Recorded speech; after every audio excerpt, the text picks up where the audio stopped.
Today, I'm gonna talk about sex. That's my job. I get paid to go around the world and talk about sex. But I'm not talking about the good kind of sex. I'm talking about the dark, the shaming, the shameful kind of sex. My job is to talk about sexual violence in times of war. Rape, forced pregnancy, forced prostitution, sexual enslavement. My job is to break the taboos that too often prevent us from acting. Everything started when I was a student. I wrote my master thesis on rape and forced pregnancy as international crime.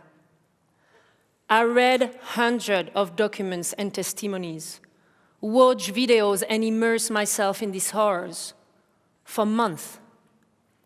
Men being forced to rape their brothers, women being sexually enslaved, or children being abducted by fighters and then gang raped.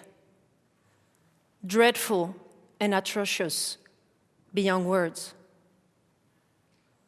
But I was okay, because you learn how to protect yourself and you find your own coping mechanisms.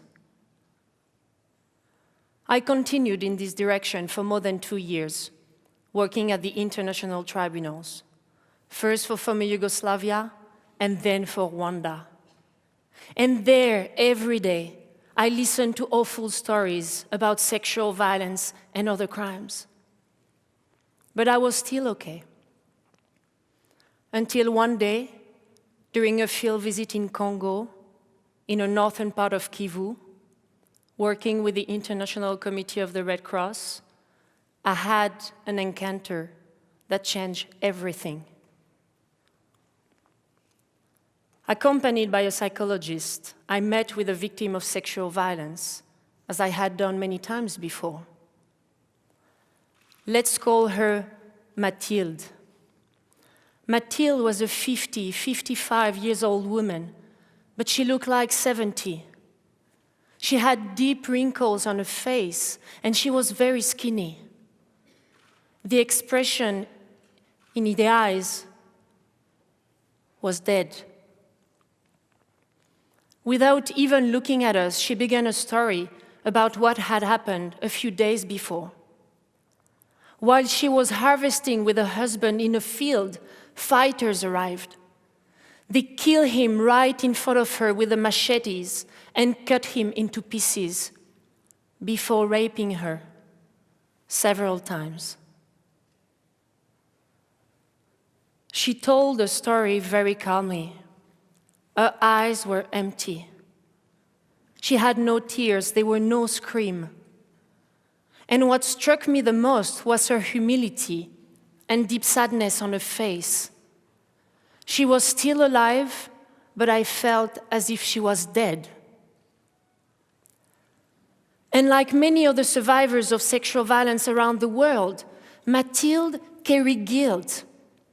Guilt for what happened to her and her husband, and guilt for still being alive. She was also very scared that her village and community would blame and reject her. So after losing her husband and feeling she had lost her dignity, she was scared of losing her home and community.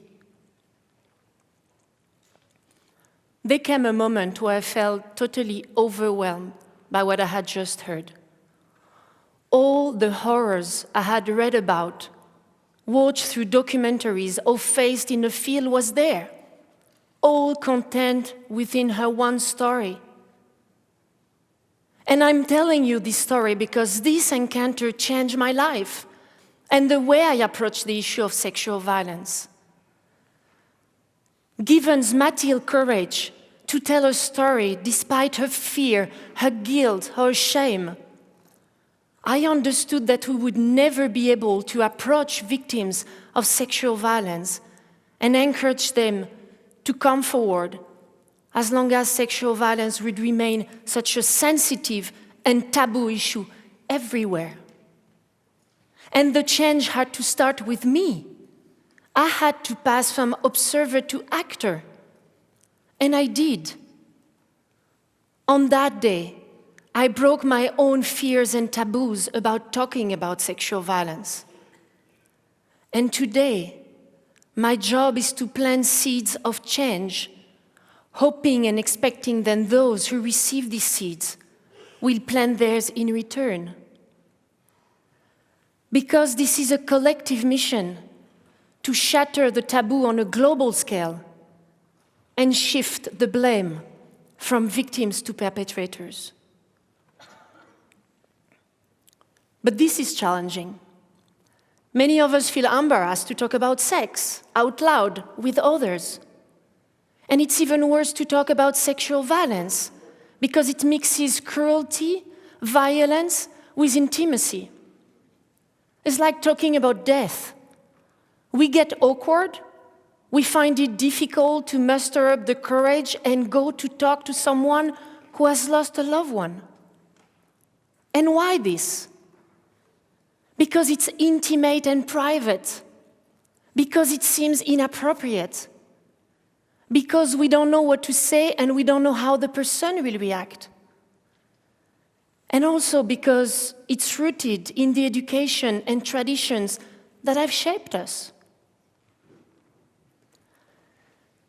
Many of us also carry preconceptions about sexual violence. We have all heard people, directly or indirectly, blaming victims of sexual violence for what happened to them. All these women should not complain about being raped if they were dressed in such an inappropriate way, as it's a call for sex. Or this man there who has been raped, maybe he asked for it. Maybe he's not entirely heterosexual and has homosexual tendencies. I've heard many similar reactions all over the world. We must not forget that sexual violence is indeed the only violation for which victims are blamed for what happened. But these taboos and these preconceptions result in serious consequences for victims. In many conflicts where we work, South Sudan, Central Africa, Congo, Colombia, or Syria, being a victim of sexual violence means automatic rejection, stigmatization, or isolation. And the ones who dare to come forward can face reprisals, sometimes leading to death, being killed either by the perpetrators or by their own family for honor. I've reflected myself many times. What would I do if I were myself a victim of sexual violence? Would I go and seek care at the hospital? Would I share my story with my friends or my family, with my neighbors or my colleagues? I would probably not. And you in this room most likely would not either. Many of us would probably remain silent and hide what happened. And why? Because we would feel too ashamed. Because we would fear being judged, looked at, questioned, or blamed. And these are the main reasons why sexual violence continues to be an invisible phenomenon, and why so few victims come forward to seek care, help, or justice. Apart from knowing that sexual violence knows no color, continent, or culture, and that it occurs in most wars, we know very little about its scale because it's severely underreported. Even basic evidence, data, statistics are missing. And the one we have only show the tip of the iceberg. So the only way to change this is to start talking about sexual violence. This is the important first steps towards deconstructing the taboos and shifting the blame from victims to perpetrators. A few months ago, I talked to a group of 30 male combatants from a Middle Eastern country about sexual violence as a war crime. It was the first time we engaged with them on this issue. And it was kind of new too for them, because they were about to discuss something with a sexual connotation, with a stranger, a woman who was white and non-Muslim, myself. I could have been intimidated, but I chose to be direct and to talk without embarrassment while using appropriate language. So of course, I can't say whether I will have an impact on their behavior when they are back to the battlefield. But what I'm sure of is that I help them to break their own barriers and discomfort to talking about sexual violence. Because they discussed, they participated, they raised their hand, and they reacted.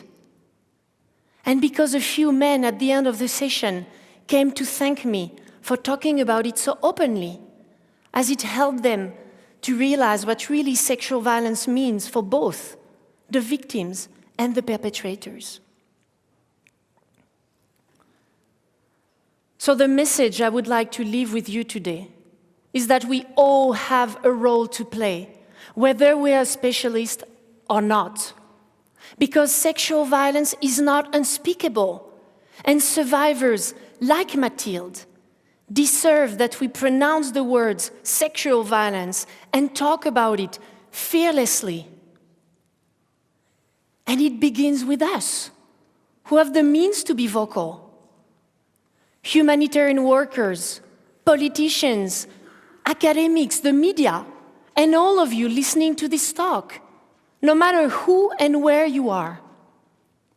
And only then will we really encourage victims of sexual violence to come forward, and will we dare and be able to influence those with the power to eradicate this horrendous crime. So I challenge you to start the conversation right now, and why not in this very room? We all owe that to Mathilde. Thank you.